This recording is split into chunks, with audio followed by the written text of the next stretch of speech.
దేవుని మాటలను ముక్కుసూటిగా ఖండించే దైవజనులు కొంతమంది. అలాంటి దైవజనుల్లో ప్రవీణ్ పగడాల గారిని పోగొట్టుకున్న కొన్ని నెలలకే పాస్టర్ ప్రకాష్ గంటిల గారిని కూడా పోగొట్టుకోవడం చాలా బాధాకరం. ఆయన ఎలా చనిపోయారంటే గత కొంతకాలంగా కిడ్నీ ఇన్ఫెక్షన్ ద్వారా ఆయన బాధపడుతున్నారంట. టాబ్లెట్స్ అవి యూజ్ చేస్తూ కొద్దిగా బాగానే ఉన్నారంట. కానీ జాండీస్ కూడా రావడంతో శుక్రవారం సాయంత్రం 11:30 ఆ ప్రాంతంలో యశోద హాస్పిటల్లో మహిమ ప్రవేశం చెందారు. ఆయన ప్రసంగం చేసే విషయాల్లో కానీ ఎవరికైనా చెప్పే విషయంలో కానీ ఎంత కఠినంగా ఉంటారంటే ఒక ఎగ్జాంపుల్ చెప్తాను వినండి. ఆయన ముందు ఒక కాలేజీలో లెక్చరర్గా పనిచేసేవారంట. అయితే ఆ కాలేజ్ ప్రిన్సిపల్ కారిడార్లోకి వచ్చి నుంచున్నా సరే స్టూడెంట్స్ భయపడేవారు కాదంట. కానీ ప్రకాష్ గంటిల గారు ఆ కారిడార్లో నుంచుంటే చాలు పిల్లలందరూ లోపలికి వెళ్ళిపోయేవారంట. అంత భయం ఉండేదంట పిల్లలకి. మా కాలేజ్ కారిడార్లో నిలబడితే మా ప్రిన్సిపల్ ఎవరు లోపలికి వెళ్ళరు, నేను నిలబడితే అందరు లోపలికి వెళ్ళిపోతారు. This is my testimony in my college. Staff అంతటికి మీటింగ్ జరిగినప్పుడు ప్రకాష్ గంటిల గారికి అలాగే ఆ ప్రిన్సిపల్కి చాలా క్లాషెస్ అయ్యాయి అంటే. ఎందుకంటే ఆ మీటింగ్లో ప్రిన్సిపల్ కానీ ఎవరైనా రాంగ్ మాట్లాడితే అక్కడికక్కడే దాన్ని ఖండించేవారంట ప్రకాష్ గంటిల గారు. ప్రతి మీటింగ్లో కూడా ప్రకాష్ గంటిల గారికి అలాగే ప్రిన్సిపల్ గారికి క్లాషెస్ అయ్యాయంట. అయితే ఎన్ని జరిగినా సరే ప్రకాష్ గంటిల గారిని ప్రిన్సిపల్ ఎప్పుడు తప్పు పట్టలేదంట. అయితే ఒక రోజు అయితే ఆ ప్రిన్సిపల్ యొక్క బర్త్డేకి ఆయనే స్వయంగా తీసుకెళ్లి ఆయన తల మీద చేయి పెట్టుకుని ప్రార్థన చేయించుకున్నారంట. అలాంటి నన్ను ఒక ప్రొటెస్టెంట్ని ప్రిన్సిపల్కి ఎప్పుడు కూడా క్వశ్చన్స్ వేసాను. నేను 10 మంది ముందు నిలదీసే నన్ను ఆయన బర్త్డే రోజు తీసుకెళ్ళి ఆయన తల మీద చెయ్యేసి నా చేత ప్రార్థన చేయించాడు. When you fear God, people fear you. కొన్ని వీడియోస్ ప్లే చేస్తాను చూడండి. వాక్యం చెప్పేటప్పుడు ఎంత కఠినంగా చెప్తారో వినండి. ఈరోజు ప్రభువును వదిలేసి ప్రీచర్లని పూజిస్తున్నారు. నేటి క్రైస్తవంతో ఉన్న గొప్ప విషయం ఏంటంటే భాష రానోడు పాటలు రాస్తాడు, వాక్యం రానోడు పాటలు రాస్తాడు, సంగీతంలో ఓనమాలు రానోడు పాటలు పాడతాడు. గొంతు లేనమ్మ అద్భుతంగా పాటలు పాడుతుంది. ఎందుకంటే వాయిస్ మాడ్యూల్ చేసినటువంటి మాడిఫై చేసేటువంటి ఇన్స్ట్రుమెంట్స్ వచ్చేసినాయి. అదేంటో కానీ అయ్యగారు పాస్టర్ అయితే అమ్మగారు తప్పకుండా పాటగత్తి అవ్వాలి. ఏమిటో నాకు అర్థం కాదు.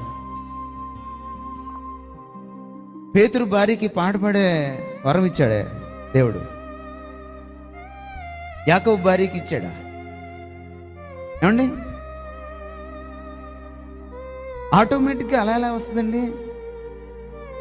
అట్లేం రాదు. వరం అది జీతం కాదు. వరం అంటే ఏంటి? నువ్వు ధర్నా చేస్తే వచ్చేది కాదు. ఇప్పుడు ఎస్పి బాలసుబ్రహ్మణ్యం ఒక ఆవిడ పెళ్లి చేసుకుంటే ఈవిడ పాటగత్తి అయిపోద్దా? నాకు చెప్పండి సార్. ఏఆర్ రెహమాన్ ఒక ఆవిడ పెళ్లి చేసుకుంటే ఈవిడ సంగీతగత్తి అయిపోద్దా? నాకు చెప్పండి సార్. ఒక ప్రీచర్ని పెళ్లి చేసుకుంటే ఈవిడ కూడా ప్రీచర్ అయిపోద్దా? నాకు చెప్పండి. నో,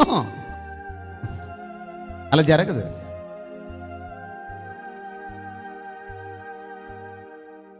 మనం పూజించాల్సింది ఎవరిని? ప్రభునే. పునరుద్ధానం ప్రీచర్ కాదు. బతికేస్తామంతే. ఎందుకు కంగారు? చర్చికి వచ్చిన తర్వాత కూడా, ప్రభు దగ్గరికి వచ్చిన తర్వాత కూడా ఈ మెటీరియల్ ఆశలు, ఈ భౌతిక పరమైనటువంటి ఆశలు, కోరికలే మనకు ప్రార్థనలుగా మారుతున్నాయి. కాదంటారా? కాదంటారండి? మన ప్రార్థనలు ఒకసారి రికార్డ్ చేసి చూడండి. మన ప్రార్థనలో ఎంత భౌతికమైన విషయాలు ఉంటాయి, ఎన్ని ఆధ్యాత్మికమైన విషయాలు ఉంటాయి. మీరు పరలోక ప్రార్థన చెప్తారు చాలామంది. ఒకసారి పరలోక ప్రార్థన స్టడీ చేయండి. అందులో భౌతికమైన విషయాలు ఎన్ని?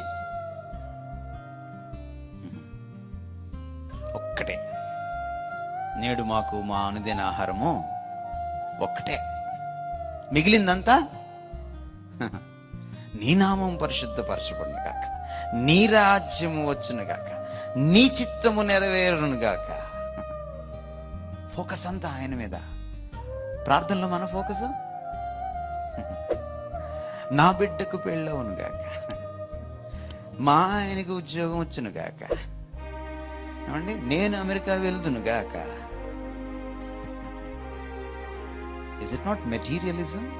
మీరెవరో మీకు తెలియదు అనడానికి చాలా చక్కటి ఉదాహరణ మనం చెప్పుకోవచ్చు. ఆంధ్రాలో ఎదురింటో డాక్టర్ అయితే మీరు డాక్టర్ అయిపోవాలనుకుంటారు. ఎందుకంటే మీరెవరో మీకు తెలియదు. పక్కింటోడు ఇంజనీర్ అయితే మీరు కూడా ఇంజనీర్ అయిపోవాలనుకుంటారు. మనం కొత్తగా ఆలోచించలేకపోతున్నాం. ఎందుకంటే మనం డూప్లికేట్స్గా మారిపోయాం. మనల్ని మనం తెలుసుకున్నప్పుడు ప్రాబ్లం ఏంటంటే మనం డూప్లికేట్స్గా బతుకుతాం. మనం 24 గంటలు వేరే వాడిని ఇమిటేట్ చేస్తాం. అందుకని ఈ రోజున మీరు డ్రెస్ వేసినా, తల దువ్వినా, నడిచినా, మీరు ప్యాంట్ వేసుకున్నా, చొక్కా వేసుకున్నా పక్కనోడిని కాపీ కొడతారు.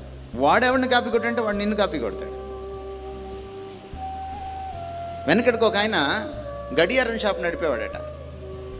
గడియారం షాప్ నడుపుతుంటే ఉదయాన్నే పాపం వచ్చి షట్టర్ ఎత్తి గడియారాలన్నీ తుడుచుకొని ఆయన కూర్చుండేవాడంట కౌంటర్ దగ్గర. కూర్చున్నాడో లేదో కాసేపటికి ఒక పెద్ద ఆయన వచ్చి ఆయన షాప్ ఎదురుగా నిలబడి ఆయన గడియారం సరి చేసుకొని, ఈయన గడియారాలు చూసి తన గడియారం సరి చేసుకొని రిస్ట్ వచ్చి వెళ్ళిపోతుండేవాడట.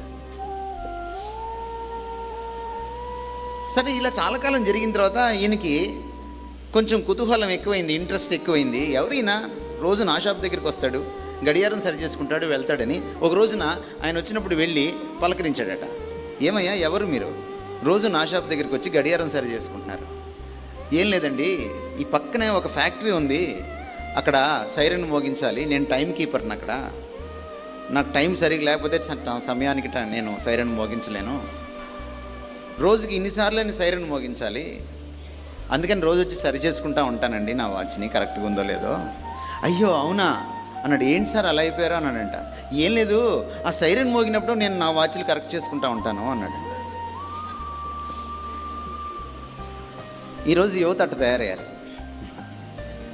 వాడిని చూసి వీడు వాత పెట్టుకుంటే అది తెలియక వీడిని చూసి వాడు వాత పెట్టుకుంటున్నాడు. చివరికి వాతలే మిగులుతున్నాయి.